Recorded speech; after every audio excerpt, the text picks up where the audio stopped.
What is going on YouTube? Reverse John Stanek from Johnny Radio here, bringing you another top 5. And guys, we have made it to the end of 2024. So excited, and we are counting down my personal favorite top 5 albums of the year. So let's not waste any time. Let's get right to it at number 5.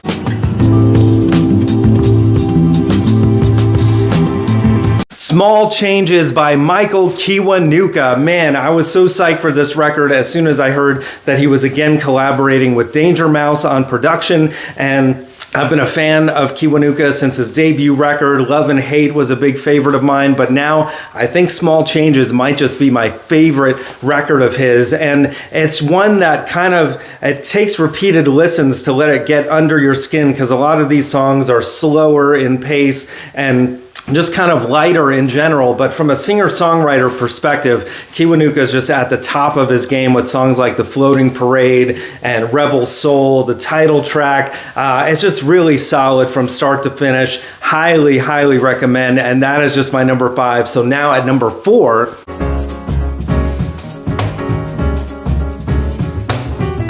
A New Beat by Ulysses Owens Jr. and Generation Y, a jazz record that came out of left field for me. I was just watching YouTube one day and saw this really cool jazz remake of Heart-Shaped Box from Nirvana, of all things, by this group, and I was just transfixed by it, and I was like, man, I gotta see if they have any original music. Sure enough, they had a new album drop just early this year, and it's fantastic. It shows that jazz is here to stay. I mean, Ulysses is amazing on the drums, and all of Generation Y are just individually amazing on all of their instruments. But man, just some of the coolest songs you'll hear all year, like Better Days and London Town, and there's enough slower stuff to mix in with the upbeat stuff. And when I say upbeat, it's just like jazz that'll put a smile on your face, man. It's just so tasteful, so good. It brings to mind some of the classics like Coltrane and Miles Davis, and I hope these guys continue to make music, because it is just a great record. And that's just my number 4. So now at number 3,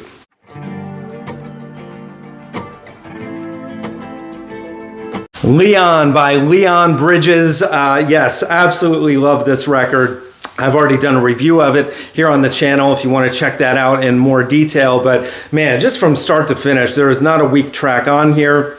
From the opener of When a Man Cries, which is, as you know, one of my favorite songs of the year. I did my top 5 of that last week.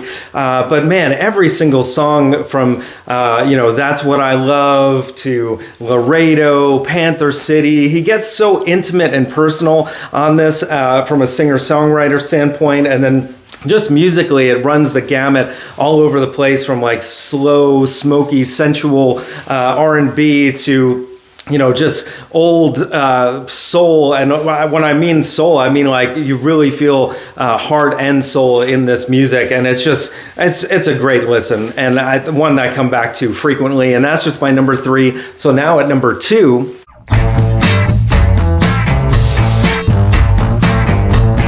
Mahashmashana by Father John Misty. Man, this is another album that just came out of nowhere, because for me, honestly, I've never really been a fan of Josh Tillman's. I've listened to some of his previous work, and it never really connected with me. But as soon as I heard the title track from this album, I was like, okay, I'm sucked in immediately, because this feels like, I don't know, like King Crimson mixed with George Harrison vibes, like just this huge wall of sound. And it's just an epic masterpiece of an opening track that even at almost 10 minutes long, I want to go back and listen to again and again.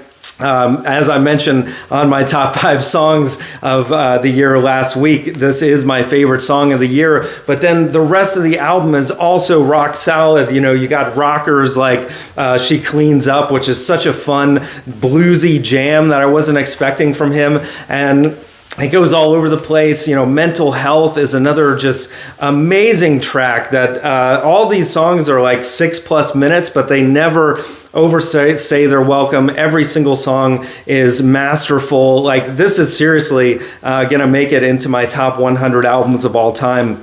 That's how much I love it. And that's just my number 2. So now at number 1...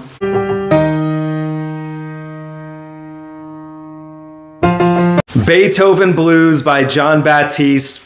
If you saw my review of that a few weeks ago, you wouldn't be surprised since I gave it a 10 out of 10. Just one of the very few albums that would eventually make it onto my wall of perfect albums behind me once I get it on vinyl. It is that amazing, like just start to finish. And who would have thought, classical isn't necessarily my favorite style of music, but when it's done in such a tasteful way and it's done with just honoring the great Ludwig van Beethoven, all his work, but then adding in a little bit of his own blues and jazz style as well, it takes you on a journey, man. It's just a brilliant record. Watch my review of that for more details. But man, even if you're not a fan of classical music, just stop what you're doing and go listen to Beethoven Blues. You will be just taken away to another place. And that is my top 5, guys. So let me know in the comments below what you think.